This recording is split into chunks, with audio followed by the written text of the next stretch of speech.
Ketua Umum Partai Kebangkitan Bangsa Muhaimin Iskandar alias Caimin menyatakan siap bergabung dengan Koalisi Indonesia Bersatu. Namun Caimin mengajukan syarat agar dirinya yang diusung sebagai calon presiden. Politikus anggota koalisi menganggap Caimin hanya bercanda dan balik menantang agar Ketua Umum PKB tersebut membentuk koalisi tersendiri.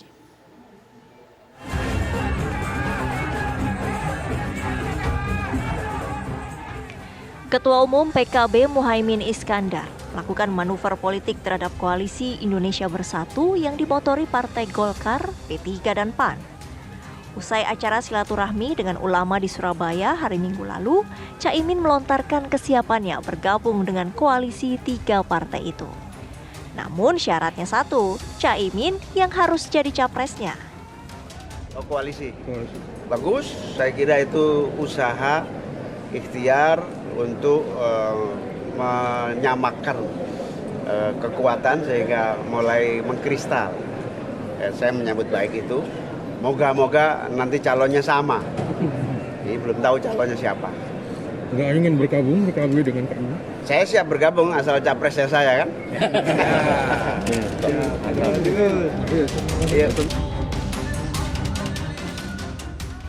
Politikus PAN Saleh Daulay menganggap Caimin hanya bercanda.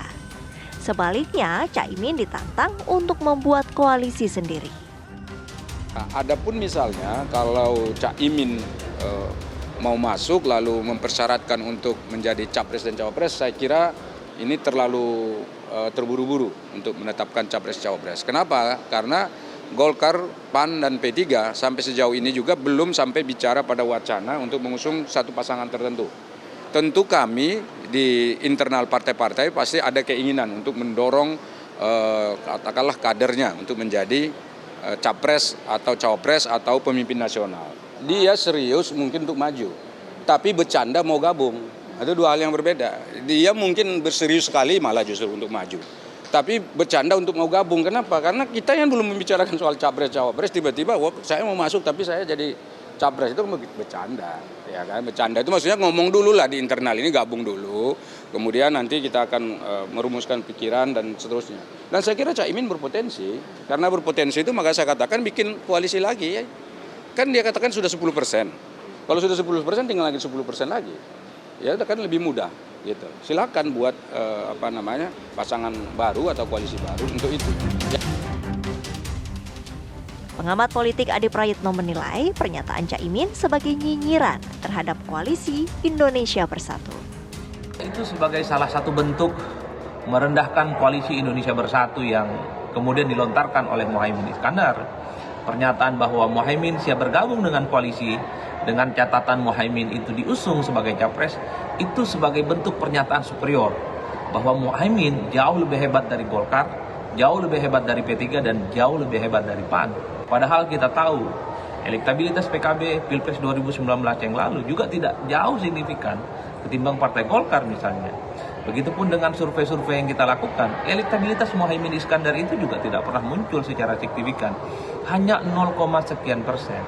Jadi alasan-alasan menganggap koalisi Indonesia Bersatu ini seakan-akan tidak ada artinya bagi Muhaimin, itu tentu tidak berdasar. Ini adalah sebagai salah satu bentuk sebenarnya nyinyiran yang dilakukan oleh Muhaimin terkait dengan terbentuknya poros koalisi Indonesia Bersatu. Muhaimin ingin menyampaikan kepada publik bahwa koalisi Indonesia Bersatu itu tidak ada apa-apanya bagi Muhaimin Iskandar tentu saja. Padahal poros ini sudah cukup untuk mengantarkan seseorang bisa maju sebagai capres dan cawapres di 2024 yang akan datang. Tim TV One mengabarkan.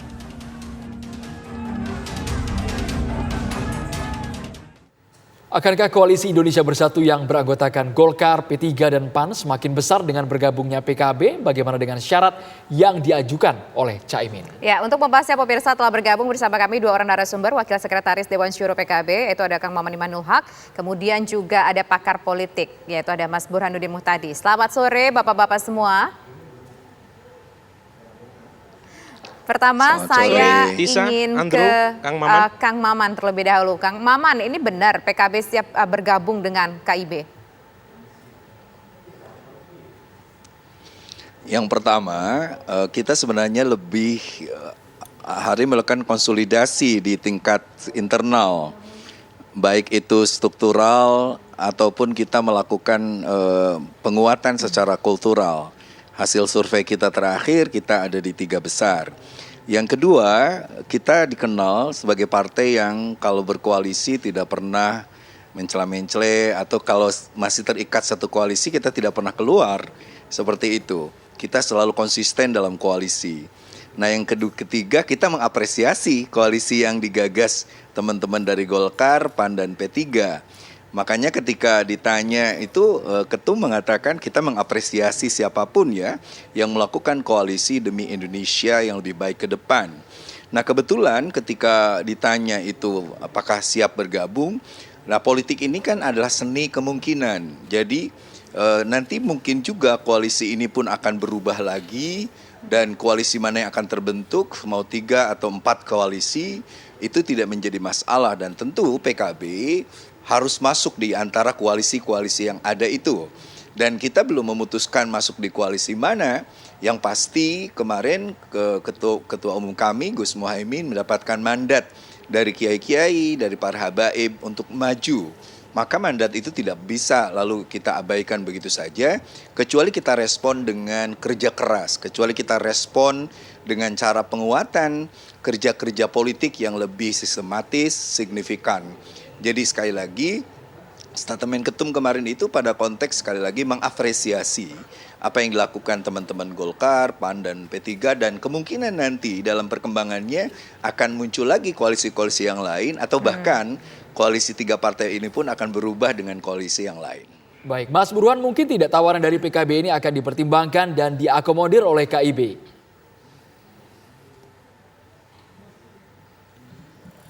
Begini, pertama dari sisi koalisi itu sendiri, KIB kan sudah ada P3, PAN, dan Golkar. Nah, P3 dan PKB itu dari sisi basis massa itu ada banyak irisan. Jadi kalau misalnya PKB masuk, taruhlah tanpa harus mensyaratkan Caimin sebagai calon presiden KIB, itu belum tentu P3 bisa menerimanya. Karena bagaimanapun ada rivalitas diam-diam maupun terang-terang antara PKB dan P3, terutama dalam menggarap massa NU. Itu yang pertama. Yang kedua, menurut saya syarat Caimin sebagai capres itu harus dibaca satu sebagai bentuk peningkatan bargaining position KIB. Karena bagaimanapun KIB ini sudah mengunci satu tiket.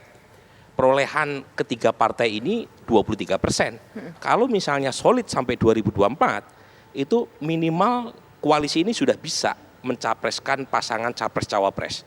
Jadi justru apresiasi, bukan sebentuk nyinyiran ya, kalau bahasanya Adi Prayitno terhadap KIB. Ini apresiasi Caimin terhadap KIB.